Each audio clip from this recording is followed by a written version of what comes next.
Okay, we have a fire. It started. The smoke alarm went off, and it's only been about 10 seconds. This would be the time that you call 911.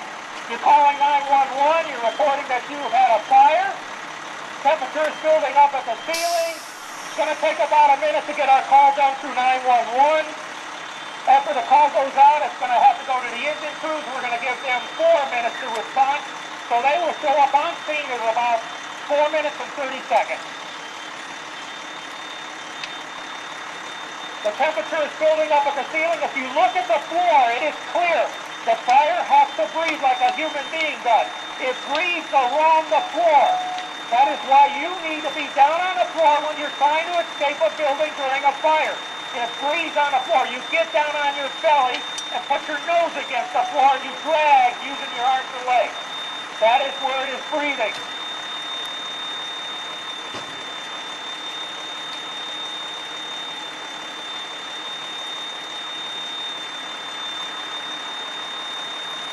No one would survive this room right now.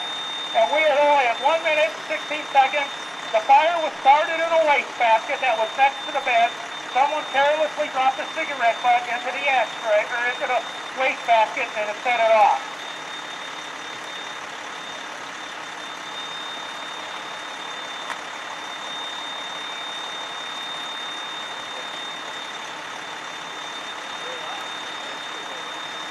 We've got about 3 minutes before the engine company's going to pull up on the scene. They're leaving the station, and they're en route to the scene.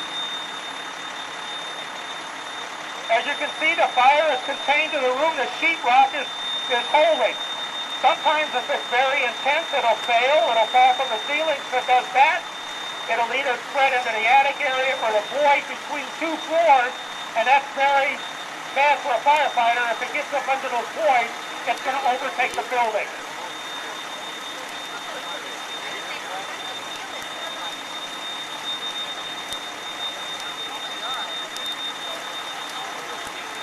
Ready to go? How we looking? All right, they were down the street. They were closer than I thought. Engine 8, you're going to be arriving on scene. As you can see, it is rolling over. It has already done a flashover in less than 2 minutes. Nothing can survive that. The engine just pulled up on the scene. They are pulling an 1 3/4 hose, which is a typical attack line that's used on a fire for a bedroom or in a building of this type. The plexiglass is just falling away. We had that up there so you can see. You can see the room is totally involved. But this was in a building. This heat and smoke and gases would be spreading throughout the rest of the house, throughout the rest of the building.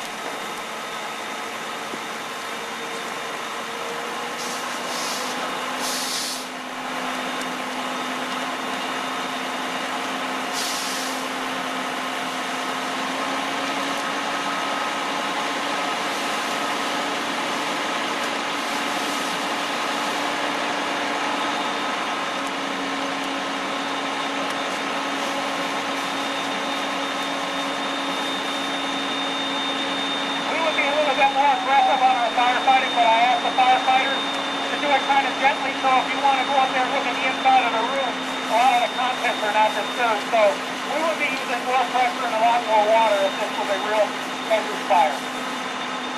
But because of today's event, we're trying to be a little bit more gentle so you can see what's going on.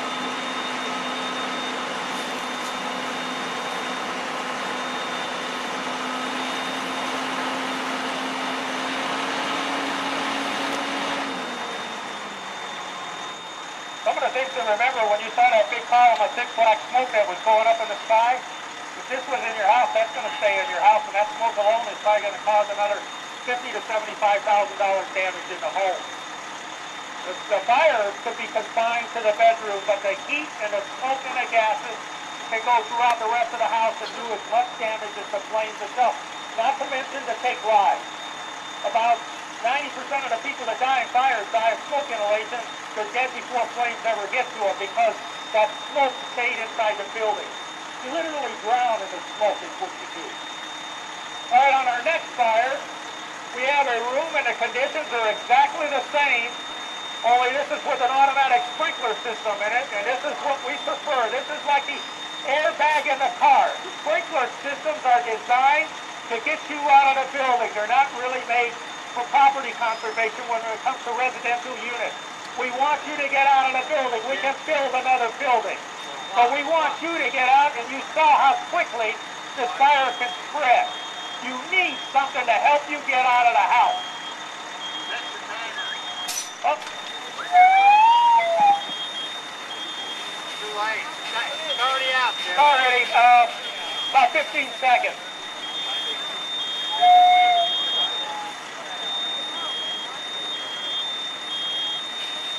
We're going to let that flow a couple of minutes. The fire department is on the way. It will continue to flow.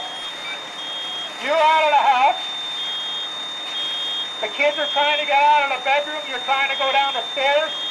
It's holding it in that bedroom. You close the door behind you. Keep it in that bedroom right there. It gives everybody else a chance to get out of the house. If we would have closed the door to this bedroom over here, you saw what it did to the door. It burned right through it. This kept us contained. We will say the engine crew just arrived on scene. They were going to have to go up there and mop it down a little bit. Engine crew, you can get the engine crew to go up. Sprinklers hold fires in check. They confine them. The fire department is still going to have to come and make sure that the fire is completely out.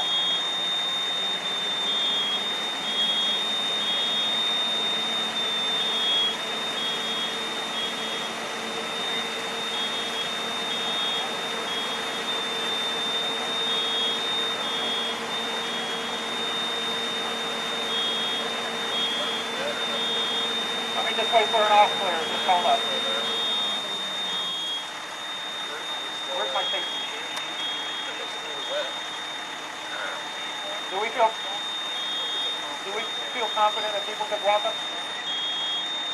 Okay, we're going to do it now down on the burn building, and then I'll let you walk up. When they tell me it's safe, you can walk up and look.